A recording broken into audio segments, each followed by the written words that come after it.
नूराबाद की कहानी एक ऐसी दास्तान जो सीधा इस बस्ती की धूल भरी वीरान गलियों से शुरू होती है। यहाँ एक यतीम बच्चा है, जैद, भूख से निढाल। उसकी आंखों में एक अजीब सा सन्नाटा और गहरा खालीपन है, एक ऐसी खामोशी जैसे उसने जिंदगी की सबसे कड़वी सच्चाइयाँ बहुत छोटी उम्र में ही देख ली हों। वो लड़का और रोटी का एक टुकड़ा। जैद मिट्टी में बिल्कुल अकेला बैठा है। तेज ठंडी हवाएं चल रही हैं। बस्ती के लोग उसके आसपास से गुजर रहे हैं, लेकिन हर कोई अपनी ही परेशानियों और मायूसी में इस कदर डूबा हुआ है कि किसी एक की भी नज़र इस अकेले बेआसरा बच्चे पर नहीं पड़ती। और फिर नूराबाद का आसमान एक गहरे लाहू जैसे लाल रंग में ढलने लगता है। रास्ते पर एक बुजुर्ग हकीम उस्मान अचानक रुक जाते हैं। वो खुद इस वक्त शदीद गरीबी का शिकार हैं, फाके काट रहे हैं, लेकिन उनके अंदर इस कांपते हुए बच्चे की मदद करने की एक बेतहाशा बेकाबू ख्वाहिश उठती है। उधर जैद के दिल से एक खामोश फरियाद निकलती है, अगर कोई सुन रहा है तो मेरी मदद कर दे। और बिल्कुल ठीक उसी वक्त हकीम उस्मान अपने पुराने टूटे हुए झोले में हाथ डालते हैं। वो अपनी आखिरी रोटी, जो उनके अपने जिंदा रहने का अकेला सहारा थी, बाहर निकालते हैं और आहिस्ता आहिस्ता जैद की तरफ बढ़ने लगते हैं। कांपते हुए हाथों से वो आगे बढ़ते हैं और रोटी का वो आखिरी टुकड़ा जैद की तरफ बढ़ा देते हैं। जैद बेतहाशा भूख से उस रोटी पर टूट पड़ता है। उसके चेहरे पर आंसू बह रहे हैं और उसी एक पल में इस बुजुर्ग और यतीम बच्चे के बीच एक खामोश और कभी ना टूटने वाला रिश्ता क़याम हो जाता है। आखिरी निवाला लेने के बाद जैद आहिस्ता से सरगोशी करता है, आपने मेरी जान बचा ली। ये सुनकर हकीम उस्मान के सीने में एक अजीब सी गर्माहट भर जाती है और वो बहुत प्यार से उस बच्चे के सर पर हाथ रखते हैं। इस वक्त उन दोनों में से किसी को भी इस बात का ज़रा सा भी अंदाज़ा नहीं था कि ये एक छोटा सा लम्हा उनकी आने वाली किस्मत को कैसे पूरी तरह बदल कर रख देगा। वक्त आगे बढ़ता है और अब आता है मदरसे का इम्तिहान। बस्ती में बाहर से एक मदरसा कमेटी आई हुई है। एक लंबा खुला आंगन है जहाँ उम्मीद से भरे बच्चों की लंबी कतार लगी हुई है और उन्हीं बच्चों के बीच जैद खड़ा है। उसका दिल सीने में इस कदर जोर से धड़क रहा है जैसे अभी बाहर आ जाएगा। आंगन में अचानक एक भारी सन्नाटा छा जाता है। कमेटी के तमाम लोग इस यतीम बच्चे को बड़े गौर से घूरते हैं। जैद की आंखों में आंसू हैं, लेकिन वो पूरी सच्चाई और हिम्मत के साथ बुजुर्ग आलिम के सवालों का जवाब देता है। एक पल के लिए लगता है जैसे माहौल नरम पड़ गया है, लेकिन तभी एक सख्त मिजाज कमेटी मेंबर इस नाजुक पल को बेरहमी से बीच में ही टोक देता है। इसके रहने का खर्च कौन उठाएगा? ये आवाज़ पूरे आंगन में गूंजती है। सन्नाटा और भी गहरा हो जाता है। जैद के छोटे छोटे कदम आहिस्ता आहिस्ता पीछे हटने लगते हैं। उसकी वो छोटी सी उम्मीद जो भी जागी थी, वही सबके सामने बिखरने लगती है। तभी भीड़ के बिल्कुल पीछे से अचानक एक आवाज़ उठती है, इस बच्चे का खर्च मैं उठाऊंगा। सब लोग हैरत से मुड़कर देखते हैं। वो गरीब और परेशान हाल हकीम उस्मान थे जो आगे बढ़कर आ रहे थे। उन्होंने इस एक अनाथ बच्चे के मुस्तकबिल के लिए अपनी पूरी जिंदगी दांव पर लगा दी थी। यहाँ से शुरू होता है वक्त के खिलाफ एक मुकाबला।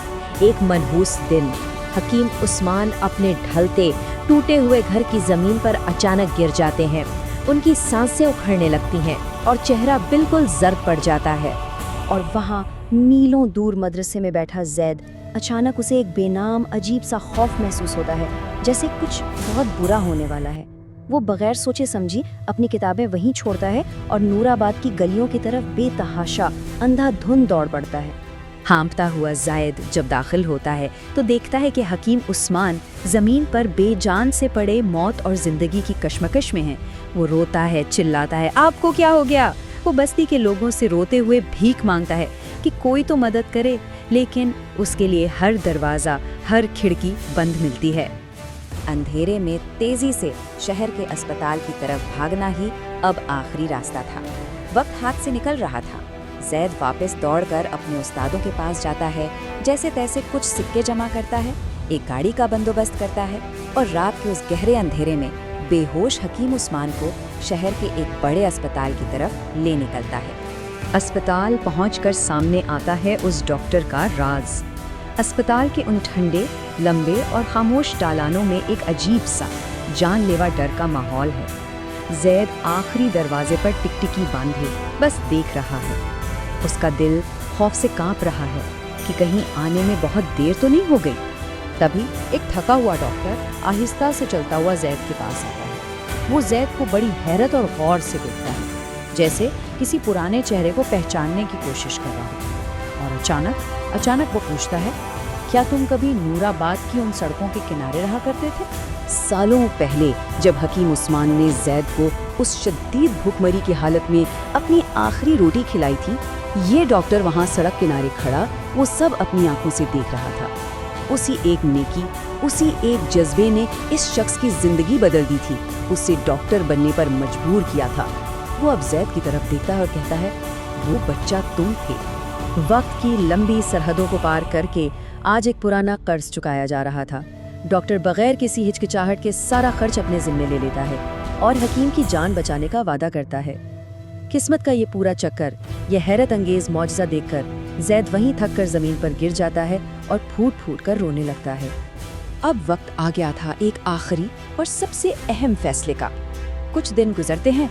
जैद को शहर में एक बहुत बड़े आलिम के साथ तालीम हासिल करने का एक नायाब मौका मिलता है, मगर इसके लिए एक शर्त है। उसे हकीम उस्मान और नूराबाद को हमेशा के लिए छोड़ना पड़ेगा। हकीम उस्मान आहिस्ता से उसके कंधे पर हाथ रखते हैं। उनकी आंखों में एक अजीब सी चमक है। वो कहते हैं, अगर तुम यहाँ रुक गए तो कभी वो सहारा नहीं बन पाओगे जो तुम्हें बनना है। वो खुद जैद को इस बस्ती से दूर एक बहुत बड़े मकसद के लिए भेज देते हैं। शहर की रफ्तार अलग थी।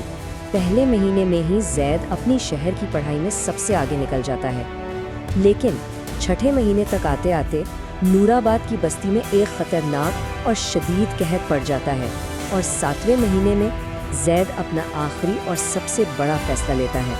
वो अपनी तालीम, अपने आखिरी इम्तिहानात सब छोड़ देता है। नूराबाद की वापसी। जैसे ही जैद को अपनी बस्ती के सूखने और वहाँ की भूखमरी की खबर मिलती है, वो एक लम्हे की भी देरी नहीं करता। वो अपनी कामयाबी, अपना मुस्तकबिल सब कुछ दांव पर लगाकर अपने लोगों की जान बचाने के लिए सीधा नूराबाद की तरफ निकल पड़ता है। राशन, दवाइयों और ज़रूरी सामान के बड़े बड़े काफले उस धूल भरी सूखी बस्ती का सीना चीरते हुए दाखिल होते हैं। जैद उस बस्ती में ठीक उसी जगह वापस आता है और उन्हीं लोगों की जान बचाता है जिन्होंने कभी उस भूखे यतीम बच्चे को धूल में मरने के लिए अकेले छोड़ दिया था। यहाँ से किस्मत फिर पलटी खाती है। 1 साल के अंदर जैद अपनी रुकी हुई तालीम मुकम्मल करता है।